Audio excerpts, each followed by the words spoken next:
Assalamualaikum warahmatullahi wabarakatuh. Waalaikumsalam warahmatullahi wabarakatuh. உட்காரு.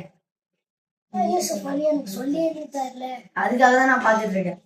என்ன சொல்லித்தான் இப்ப எல்லாருமே பொய் சொல்லிட்டு ஏமாத்திட்டு இருக்காங்க. ஆனா ரசூல் ஸல்லல்லாஹு அலைஹி வஸல்லம் சொன்னாங்க, யார் ஒருத்தர் ஏமாத்தாம பொய் சொல்லாம நேர் வழியில போறாரோ அது சொர்க்கத்துக்கான வழி அப்படின்னு சொன்னாங்க.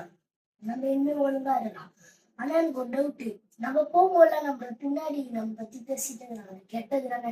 ஆமா, அது புறம் பேசுறதுன்னு சொல்லுவாங்க. ஒரு தடவை நபி ஸல்லல்லாஹு அலைஹி வஸல்லம் கேட்டாங்க சஹாபாக்கள் கிட்ட, இந்த மாதிரி புறம் பேசுறதுனா என்ன அப்படின்னு கேட்டோடனே நபி ஸல்லல்லாஹு அலைஹி வஸல்லம் கேட்டோடனே சஹாபாக்கள் அல்லாவும் ரசூலும் நன்கறிந்தவர், அதனால ரசூல் ஸல்லல்லாஹு அலைஹி வஸல்லமோட பதிலுக்காக காத்திருந்தாங்க. அடுத்து ரசூல் ஸல்லல்லாஹு அலைஹி வஸல்லம் சொன்னாங்க, இந்த மாதிரி ஒரு அடியாருக்கு பிடிக்காத விஷயத்த அவர் பின்னாடி பேசுறதுதான் புறம் பேசுதல் அப்படின்னு சொன்னாங்க. அப்போ ஒரு சஹாபி ஏஞ்சி கேட்டாரு, இந்த மாதிரி அவர்கிட்ட அந்த குறை உண்மையாலே அவர்கிட்ட இருந்துச்சுன்னா அந்த மாதிரி பேசலாமா அப்படின்னு கேட்டோடனே, அப்படி பேசினாலும் அது புறம் பேசுறது அப்படின்னு சொன்னாங்க. ஆனா அவர்கிட்ட அது இல்லவே இல்லை, ஆனா நீங்க பொய்யா வேற ஒருத்தர்கிட்ட சொல்றீங்க அப்படின்னா அது இட்டு காட்டுற அளவுக்கு ஒரு பெரிய பாவம் அப்படின்னு சொன்னாங்க.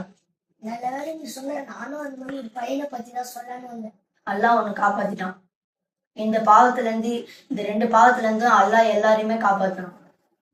எங்க வீடியோ எல்லாருக்கும் பிடிச்சிருக்கோன்னு நினைக்கிறேன். யாருமே பொய்யும் புறமே பேசாதீங்க. மறக்காம சப்ஸ்கிரைப் பண்ணிட்டு போயிருங்க. அஸ்ஸலாமு அலைக்கும் வரஹ்மத்துல்லாஹி வபரகாத்துஹு.